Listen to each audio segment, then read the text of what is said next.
are special. This one's a really good one. It's actually one of my favorites. Have you ever read this one before? You've read it already? Oh, I didn't even know we had it. Have you read this one? Oh, you read it this morning. Okay, cool. Oh, cool. It's one of my favorites, and the point of the story is really good because it's talking about how every single one of us is special. So, okay, you ready? Okay, cool, let's do it. Okay. You are special.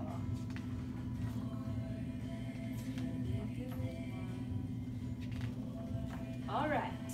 Can everyone see the pictures? Yes. Good? Okay, here we go. The Wemmicks were small wooden people. All of the wooden people were carved by a woodworker named Eli. His workshop sat on a hill overlooking their village. Each Wemmick was different. Some had big noses, others had large eyes, some were tall and others were short, some wore hats, others wore coats. But all were made by the same carver, and all lived in the same village. And all day, every day, the Wemmicks did the same thing. They gave each other stickers. Each Wemmick had a box of golden star stickers and a box of gray dot stickers. Up and down the streets all over the city, people spent their days sticking stars or dots on one another. The pretty ones, those with smooth wood and fine paint, always got stars. But if the wood was rough or the paint chipped, the Wemmicks gave dots.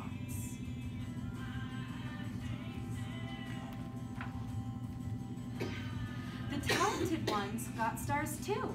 Some could lift big sticks high above their heads or jump over tall boxes. Still, others knew big words or could sing pretty songs. Everyone gave them stars. Some Wemmicks had stars all over them. Every time they got a star, it made them feel so good. It made them want to do something else and get another star. Others, though, could do little, and they got dots. Punchinello was one of these. He tried to jump high like the others, but he always fell. And when he fell, the others would gather and give him dots. Sometimes when he fell, his wood would get scratched, so the people would give him more dots. And then, when he would try to explain why he fell, he would say something silly, and the Wemmicks would give him more dots. After a while, he had so many dots that he didn't want to go outside. He was afraid he would do something dumb, such as forget his hat or step in the water, and then people would give him another dot. In fact, he had so many gray dots that some people would come up and give him a dot for no reason at all. He looks so sad.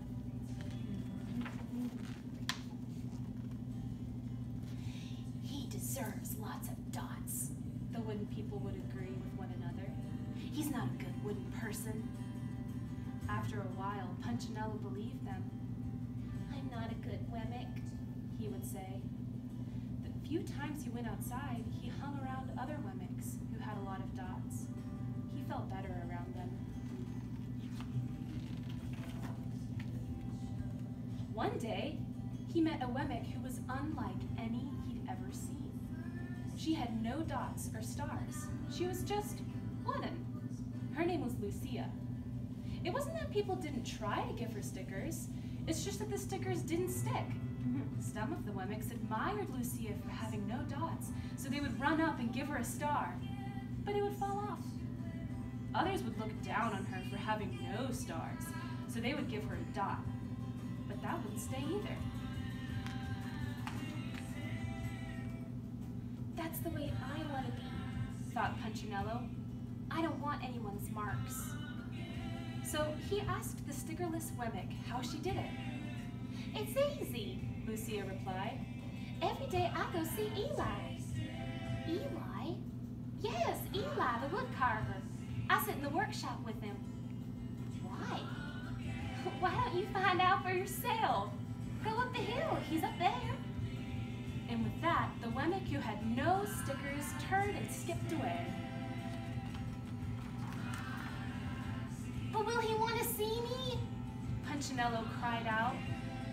Lucia didn't hear, so Punchinello went home. He sat near a window and watched the wooden people as they scurried around, giving each other stars and dots. It's not right, He muttered to himself, and he decided to go see Eli.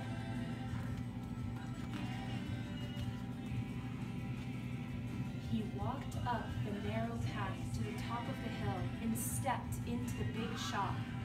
His wooden eyes widened at the size of everything. The stool was as tall as he was. He had to stretch on his tiptoes to see the top of the workbench.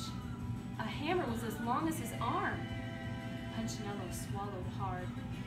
Oh, I'm not staying here. And he turned to leave. But then he heard his name. Punchinello? The voice was deep and strong. Punchinello stopped.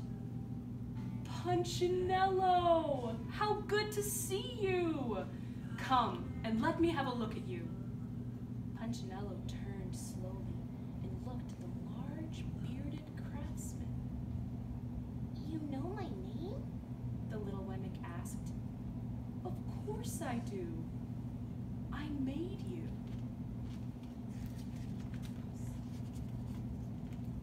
Eli stooped down and picked him up and set him on the bench. The maker spoke thoughtfully as he looked at the gray dots. Looks like you've been given some bad marks. I didn't mean to, Eli. I really tried hard. Oh, you don't have to defend yourself to me, child. I don't care what the other Wemmicks think. Hello, welcome to You our don't? bookstore. No. Story time for the children. And you shouldn't either. Who are they to give stars or dots? They're Wemmicks, just like you. What they think doesn't matter, Punchinello.